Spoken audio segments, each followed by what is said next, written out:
sword ain't seen no action. My sword killed 1,000 orc. Your sword held by a dork. My sword, long and big. Your sword, like a twig. My sword, plus 15. Your sword needs caffeine. My sword, quick like lightning. Your sword, not so frightening. My sword, lops off heads. Your sword just gets you dead. My sword will cause death. Your sword, just bad breath. My sword goes kaplow. Your sword, how you like me now? Hey guys, Bear here. Today I want to talk to you about melee combat. I've seen people asking a lot about melee combat in-game, in the forums, and so I thought I'd make a video to show you guys what I know, what my experience is, my thoughts on it. Now, obviously, I will just say up front, a lot of this is my own personal theory craft. It comes from just playing the game, observation. It's how I play. So don't take any of this as 100% gospel for the absolute best way to play the game, okay? And, you know, there's going to be things I talk about in the video that obviously speak to my play style. More so, I just want to impart the mechanics of melee combat and my observations so you can take them and run with them and make them your own. So first things first, let's talk about the basics of melee combat. I know there's a lot of new players out there, but there's a lot of returning players or even some veteran players that have stuck with the game through early access that might not have a good grasp of how all these things work. So first of all, let's talk about your ability to do different attacks in melee. The direction you're moving your character will have a direct correlative effect on how you swing your weapon. So if I move to the right and swing, left and swing, back, I'll do an uppercut, and if I move forward, I'll do a nice overhead attack. Now this is really relevant when we get talking about doing critical damage. Critical damage is, of course, a thing. Now, as an action RPG, where this might impart from a lot of other MMOs, is it's not a matter of RNG, right? If you've been seeing your crit rating on gear, for example, like Zug, my tank here, you know, he's got 34% melee critical damage. That's what your crit rating is doing, so it's upping the damage of the crit, not the chance to crit. It's not an RNG, not a random number thing. You're not rolling the dice when you hit and critting a percentage of the time. You crit when you hit an enemy in its critical spot, its soft spot, let's call it, right? So, where's the critical spot on an enemy? Well, it'll vary based on enemy. For most things in the game, the head is a pretty safe bet. Headshots, most of the time, are going to get you a critical hit and let you do critical damage, right? So the head is a pretty safe place to aim for. Crits are always relevant because this is an action RPG, because you can always be doing extra damage by simply hitting the right place. So if you want to talk about performing at a high level in this game, doing real well, doing big things in solo or group play, and just being very effective with your character in dealing damage, there's really no reason, or very rarely a reason, to ever not aim for the critical spot, right? I mean, obviously, if you're maybe keeping, on a ranged character, you're keeping distance, it's better to not crit than to miss, right? But short of that, and especially as a melee character where you're up in something's face, there's little reason to not be smashing that face. So let's take a little example here. Right? I'll pull this guy over here, stun him up. Now I'm just going to whack at his legs, right? Whack, whack, whack. Whacking low.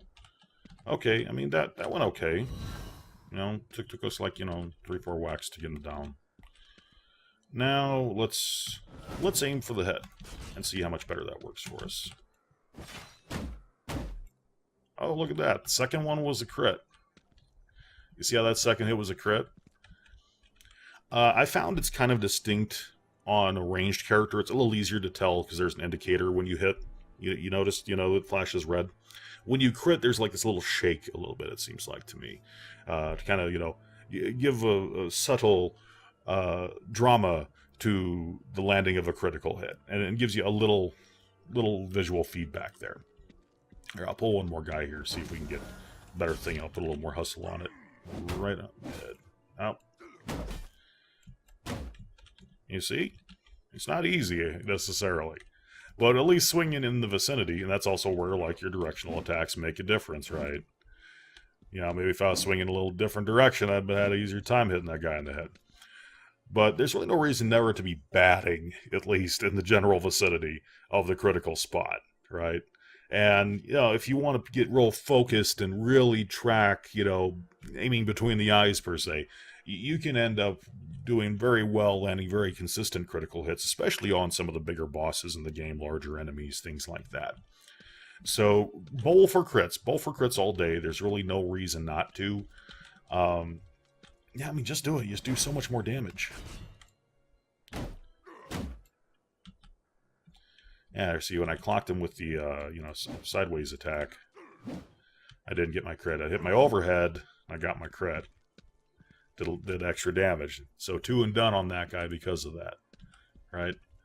So, yeah, crits. Crits are your friend. Always be aiming for crits. So that's kind of the very basic stuff you need to know to have some control over your combat, at least in terms of doing damage.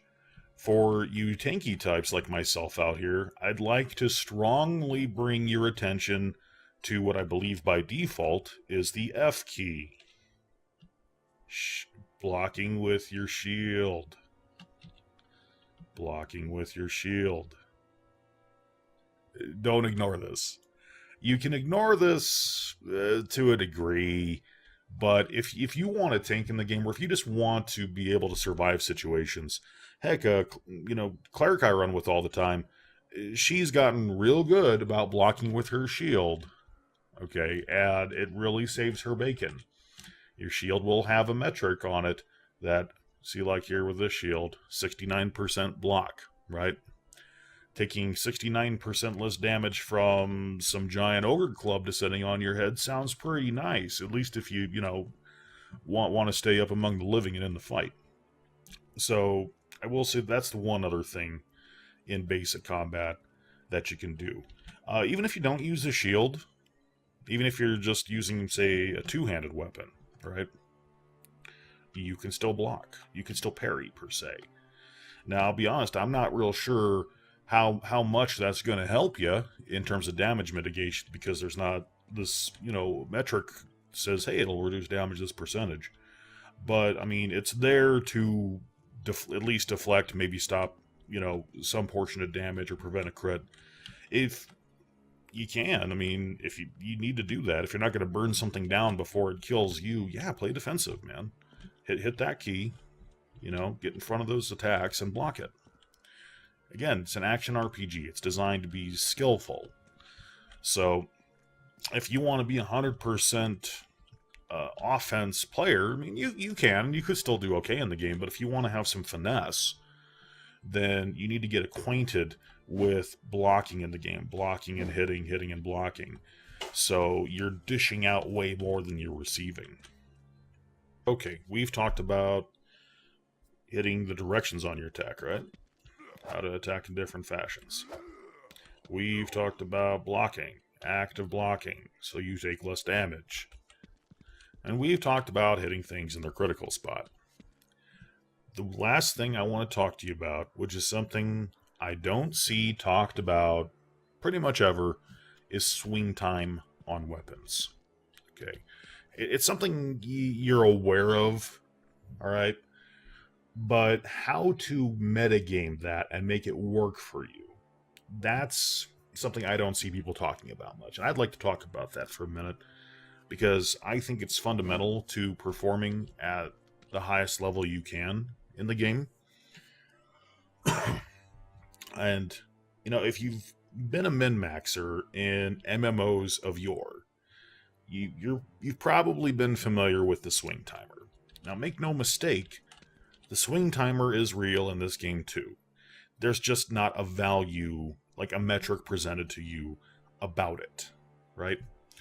But obviously, you know, the swing time between a one-handed weapon and a two-handed weapon is very noticeable, right? But it's not just a one-hand, two-hand thing. The type of weapon matters. Maces are going to be inordinately slow compared to swords, or especially axes. And they're going to be inordinately slow if you compare it to, say, a dagger, right? Weapon swings are not created equal. And the weapon stats reflect that in a standard attack fashion, right? So my big slow Morningstar probably takes around twice as long to swing as, say, a short sword or maybe a dagger. And it does about twice the damage of you see normally on a dagger of the same tier, right? An epic dagger, level 50 dagger probably does, I think, around 89, 92 damage, something like that, right? Ballpark. So that seems very balanced there, inherently, right? The slower it swings, the more damage it does. And the faster it swings, the less top-end damage it does. Now, if you want to crank out the damage, though, you need to think about this in terms of utilizing your swing timers in conjunction with your abilities. Now, what do I mean about that? Think of those as two different things, okay? There's your standard attack, then there's the rest of your abilities, okay? Because they're really two different things. If you think of your standard attack as using your swing timer, and your abilities as not using your swing timer, that's a mental division you want to take, okay? Now, just to give you comparison here on kind of the you know, underneath mechanic of it, if I go to swing my mace, and I'm going to switch to my two-hand because, you know, it's going to inherently slow things down if I'm swinging my mace, good and well, right? And then I've got my cleave, very obvious. Well, if I go to swing my mace and then I pop cleave, you see how it queues up there? I can't interrupt my standard attack to do my cleave. The cleave is going to wait, or just not even register, and I'll have to hit it again. If I hit, you know, if I click the button for it to activate in the middle of a standard attack. Okay. Now, here's where the magic happens. Reverse that scenario. All right, cleave, and then queue up a standard attack. Oh, you see that? Now let's see. Show you with the one-hander, right? A little faster, right? Cleave with a standard attack queued up. Oh, look at that! Immediate.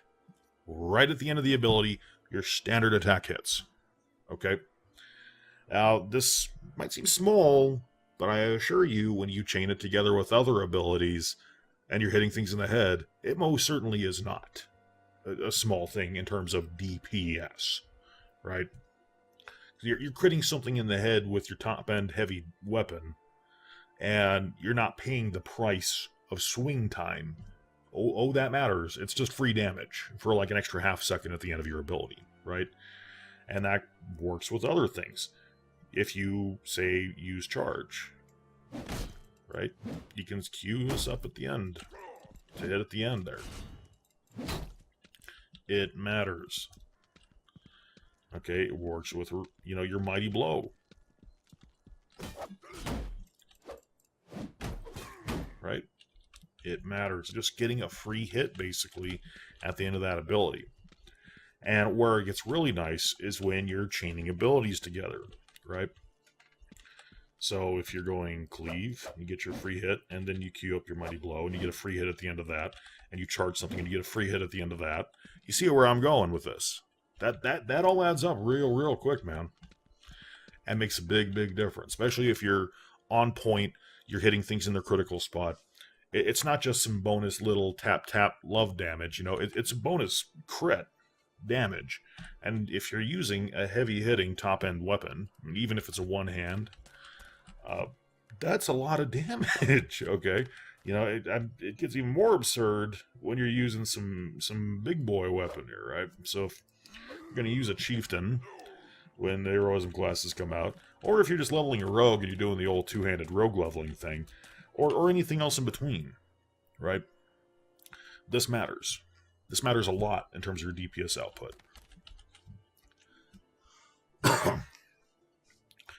When I say this matters a lot in terms of your DPS output, you know, the best example I can give you is a dungeon run I did the other day. I was running through with someone who is by no means new to the champion class, who's a fellow champion. Someone returning, they were returning to the game after some time, right? Checking out the full release of Kings and Heroes. And I was doing a just hard mode dungeon with them. And we go to a boss, and I pulled the boss, and I got off my wombo combo beautifully. Boss was stunnable. I was hitting the boss in the head from the first shot of the pull. And, well, long story short, I mean, the boss was dead before the boss got to go, basically, right? Before I ran out of stuns, the boss hit the floor. Before, you know, my buddy running with me had a chance to really even engage. He just saw me pull the boss to me, went whack, whack, whack, whack, whack. Boss falls on the ground dead. Now, I give this guy credit. He didn't outright accuse me of cheating, but I think he thought I was. Okay? I mean, he asked me, he's like, how are you instantly killing the boss? And I went to him, well, I'm not. I'm just being very quick and judicious with how I utilize my skills. And I also had, you know, was skillful in lining up my critical, right?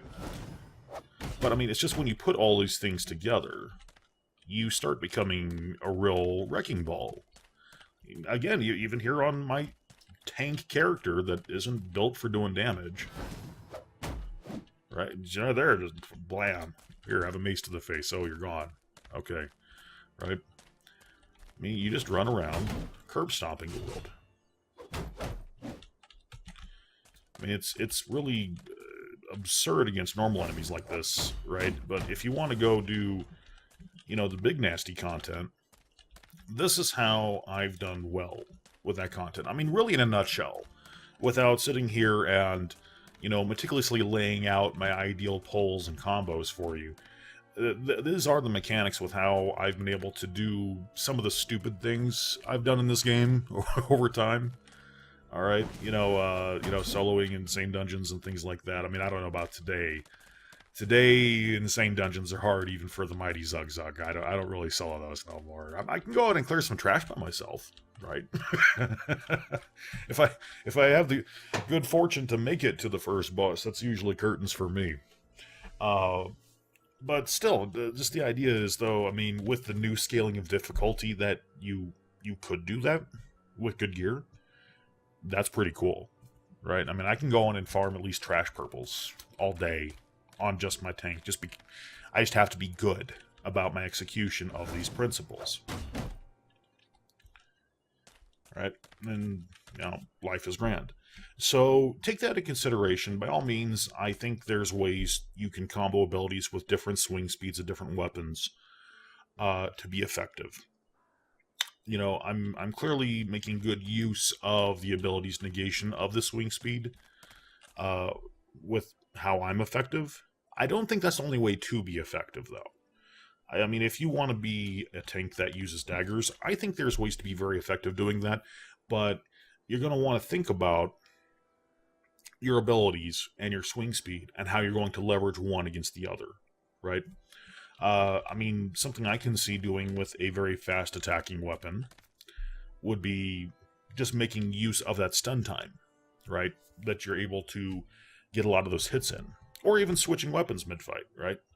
I mean, that's a good thing to do. I've been known to be brazen from time to time, and, you know, if I'm going to charge in, I'll charge in with the two-hander and give him a good whack on the noggin with the big two-handed mace, and then switch over, right? And do a lot of damage that way. Which I wasn't effective at there, but I did block. So that's melee combat in a nutshell. That's from, you know, the beginning fundamentals to the metagame of swing speed. I know I've talked a lot about swing timers, you know, forgive my indulgence on it. It's just the thing to get good at, in my opinion, beyond the fundamentals, that really ramps up your damage output. So, you know, play around with it, think about it, you know, use that as something to, you know, leverage to your advantage. And I think you'll see your performance really go through the roof when you get accomplished at putting all these elements together.